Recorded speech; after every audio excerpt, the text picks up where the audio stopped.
रायगड, महाराष्ट्रासह देश विदेशातील ताज्या बातम्या पाहण्यासाठी मॅक्स इंडिया लाईव्ह चॅनलला सबस्क्राईब करा आणि बेल आयकॉन दाबायला विसरू नका.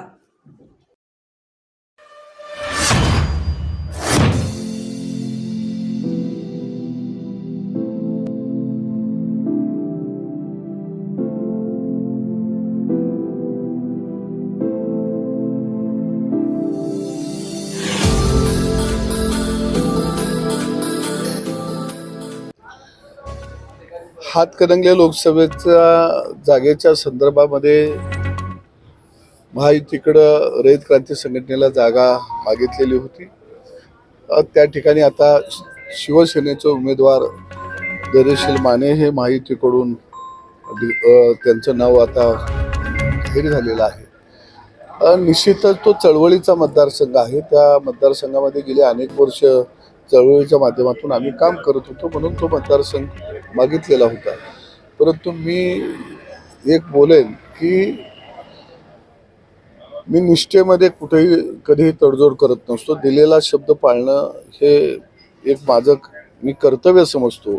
आणि देवेंद्र फडणवीस यांनी त्या ठिकाणी मला सांगितलं की आपल्याला जो आम्ही उमेदवार देत आहे त्यांच्याबरोबर काम करावं लागेल.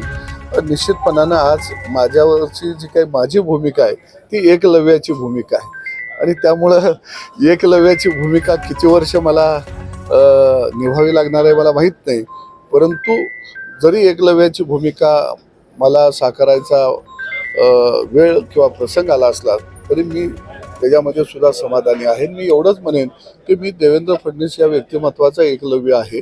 निश्चितपणानं महायुतीच्या उमेदवारासाठी मी तिथं प्रयत्न करेन.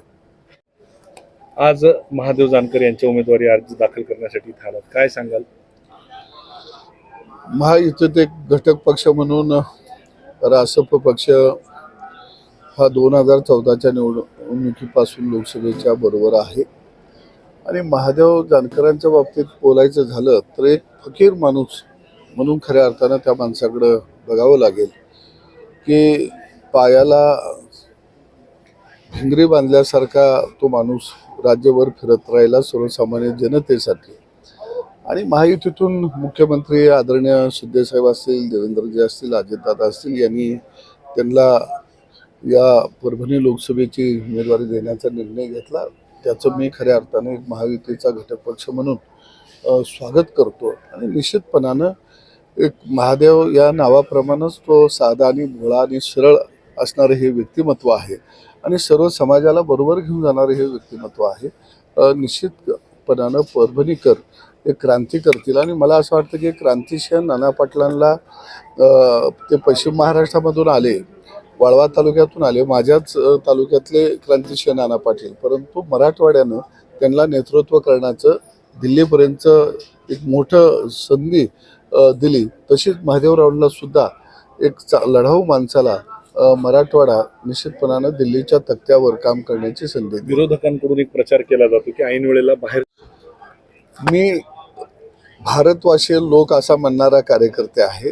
या भारताच्या मातीमध्ये जन्मलेला माणूस तो पूर्वेला जन्मो, पश्चिमेला जन्माला येऊ किंवा उत्तरेला येऊ, दक्षिणेला येऊ, तो भारताच्या मातीतला आहे. आणि भारत एकसंघ टिकवण्याचं काम हे प्रत्येक भारतीयावरती आहे. आणि भारतीयाच्या मनामध्ये एक तो अभिमान आहे की माझा भारत हा एकसंघ राहिला पाहिजे. आणि म्हणून मला वाटतं की महायुतीनं एकमय भारत दाखवण्याचं एक मोठं काम महादेवराव जानकरांच्या उमेदवारीतून केलेलं आहे. ज्यांना या देशामध्ये दोन देश आहेत, एक इंडिया आहे आणि एक भारत आहे. त्यामुळं इंडियावाल्यांना भारताविषयी कधीच स्वाभिमान वाटलेला नाही, गर्व वाटलेला नाही. आणि म्हणून मला वाटतं की महादेव जानकर हे भारतातले उमेदवार आहेत आणि इंडियाच्या विरोधातले आहेत.